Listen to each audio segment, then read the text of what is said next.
নমস্কার, কেমন আছেন সবাই? নতুন একটা রেসিপিতে স্বাগত।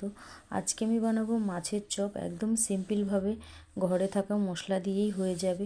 প্রথমে আমি মাছটাকে সেদ্ধ করে নেব গরম জলে।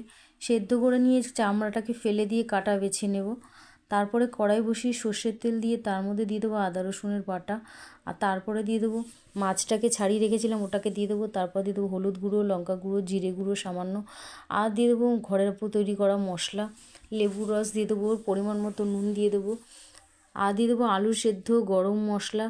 আলু সেদ্ধটা দিলে কি হবে, চপটাকে গড়তে সুবিধা হবে। সব পুরটাকে আমি সাইড করে নেব। একটা বেসনের ব্যাটার বানিয়ে নেব। প্রথমে দিয়ে দেবো এক বাটি বেসন, তার মধ্যে দিয়ে দেবো সামান্য লঙ্কা গুঁড়ো, পরিমাণ মতো নুন, সামান্য হলুদ গুঁড়ো, আর দিয়ে দেবো একটু সোডা, খাওয়ার সোডা।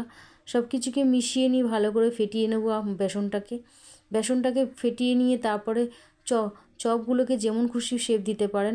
আমি এরকম আলুর চপের মতো শেপ দিয়েছি। সাদা তেলে ভেজে নিলেই তৈরি হয়ে যাবে মাছের চপ।